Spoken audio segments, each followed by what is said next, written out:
On va donc passer à l'intervention suivante. Donc, Monsieur Jude.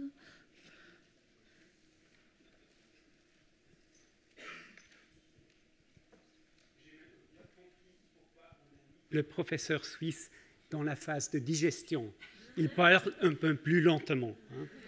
Mais écoutez, j'essaye à être suffisamment éloquent. Voilà, je vous ai emporté... Oh, non, pourquoi ça change? Hop, voilà. Juste pour souligner l'urgence de la thématique. Ça, c'est de ma patrie, la Suisse, une étude envers des 1000 élèves en 9e classe, et vous voyez le type, l'âge de l'agresseur, de la victimisation. On a déjà parlé, mais juste pour souligner pourquoi il est absolument urgent d'avoir des approches suffisamment adéquates d'intervention et prévention. Et aujourd'hui, la question était, y a-t-il des exemples inspirants? Si j'avais eu seulement 3 minutes, je dirais non. J'ai 7 minutes de plus et je dirais il a des idées inspirantes, pas encore des exemples inspirants. Le problème est que les approches de prévention et d'intervention envers les jeunes auteurs restent peu développées, souvent peu structurées, insuffisamment documentées. Ouais, je suis aussi un peu plus grand. Insuffisamment documentées, au moins pour comparer internationalement. C'est souvent dans la langue de chaque pays, et moi, je ne comprends pas le lituanien et d'autres langues. Et ça, c'est un des problèmes. Peut-être il y a des exemples good practice inspirants, mais je ne l'ai pas trouvé. Mais un des grands problèmes, c'est qu'ils sont rarement évalués scientifiquement.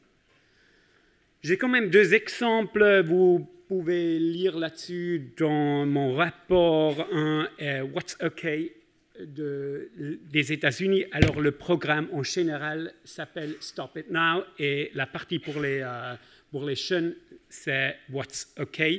Et c'est une ligne d'assistance téléphonique ouverte à tous ceux qui souhaitent contribuer à la prévention de la violence sexuelle. Et on utilise ça en Belgique, mais seulement dans la partie flamand et d'autres pays européens. Et alors, c'est très répandu, mais pas dans la francophonie. L'autre, c'est l'exemple de l'Allemagne où j'ai travaillé, qui est aussi très connu, très répandu, et c'est kein Täter werden, pas devenir un agresseur. Et il y a aussi un projet dédié aux jeunes du Träumsfonin, du on rêve peut-être.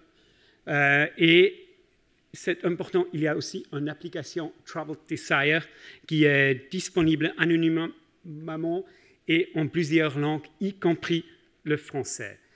Et l'important, c'est qu'il y a un accès à thérapie gratuite pour personnes avec attirance pédosexuelle. Et le gratuit est peut-être très important. Il y a des points forts. Ils sont développés avec des concepts par experts. Ils sont accessibles et l'anonymat favorise les demandes spontanées.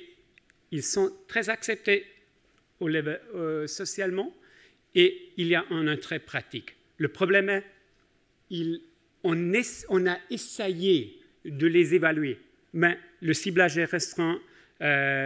On s'est seulement occupé avec les personnes avec préférence sexuelle déviante, et on sait de la recherche, c'est pas la majorité des personnes, même si c'est les ados, c'est pas la majorité avec des attirances sexuelles déviantes. Et il a une absence de preuves solides d'efficacité.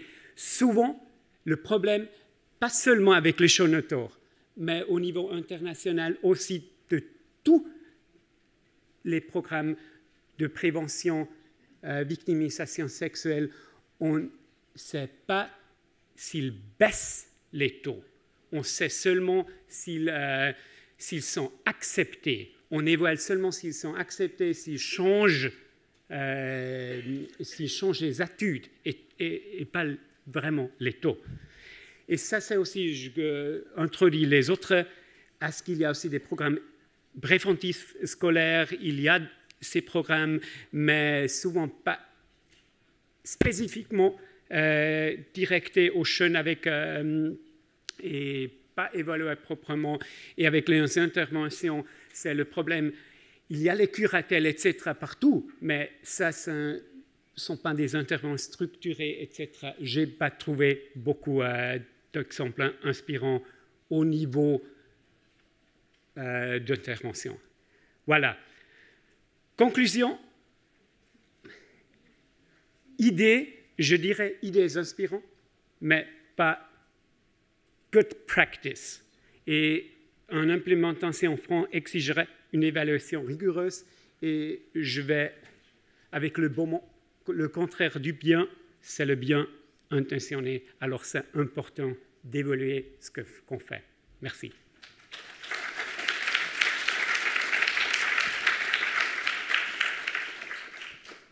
Merci beaucoup. Merci beaucoup pour cette présentation et pour votre texte. Alors vous insistez beaucoup et on vous rejoint sur... je suis là. Pardon. Je suis petit, moi. Donc vous insistez beaucoup et on se rejoint sur l'importance de l'évaluation de ces deux expériences, de ces deux programmes. Et vous dites notamment dans votre texte que pour pouvoir les tenter en France, il faudrait une étude scientifique préalable. Et on vous rejoint là aussi. Donc notre question, c'est comment est-ce que vous expliquez que ça ne soit pas fait et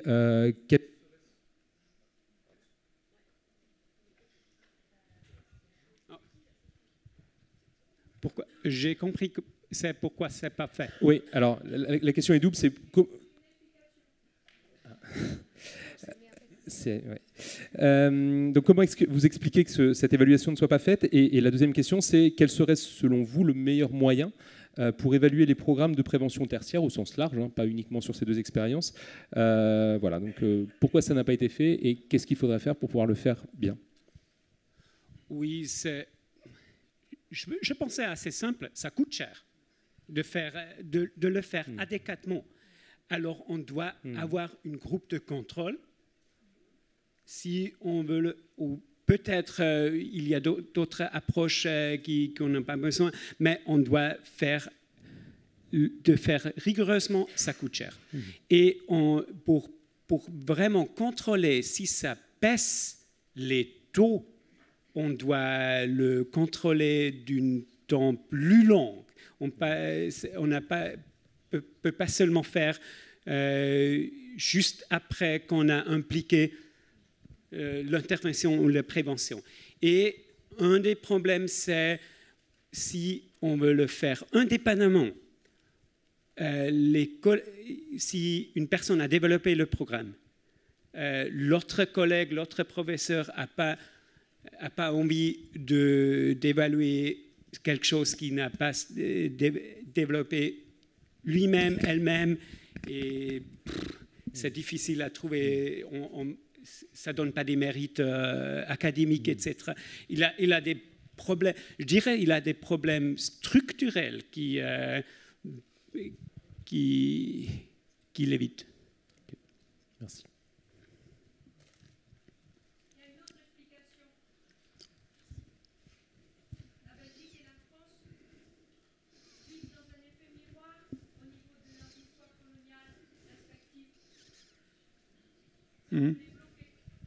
Oui, ça se pourrait.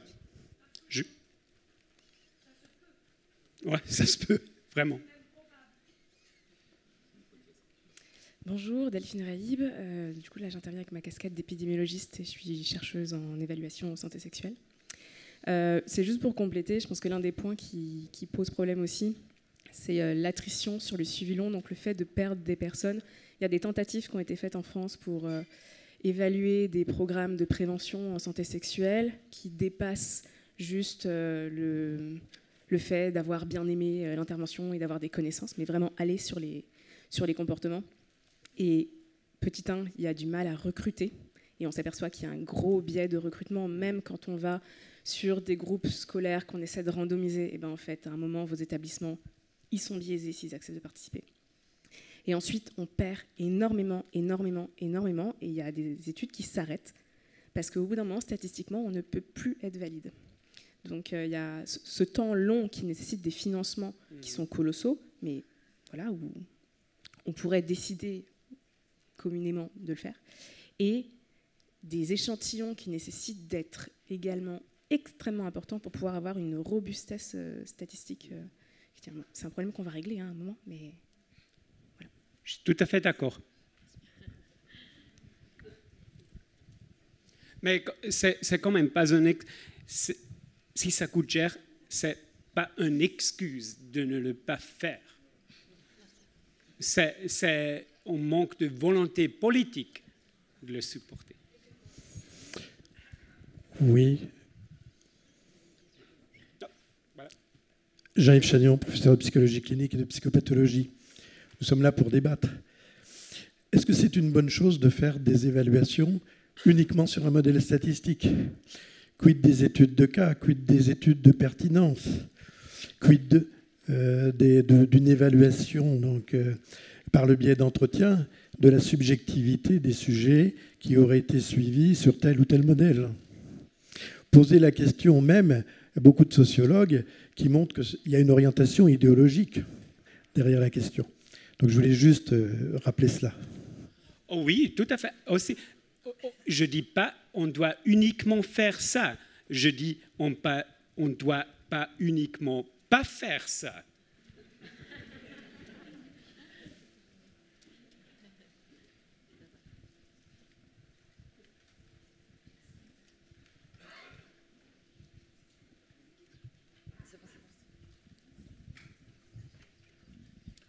Merci. Oui, bonjour. Ludovic Lavanne, je suis directeur d'un centre éducatif fermé en Guadeloupe et parallèlement, je suis doctorant en criminologie à l'Université de Reims. Et je voulais juste, moi, réagir à ce que vous indiquiez concernant, on va dire, le déploiement de programmes. Ça dépasse largement le cas du problème des violences sexuelles, c'est-à-dire que les interventions de type programmatique, il y a aussi un sujet de culture professionnelle. On s'acculture difficilement les interventions de type programmatique en France, même pour le traitement de la délinquance générale. On a peu de programmes de prévention de la récidive scientifiquement validés.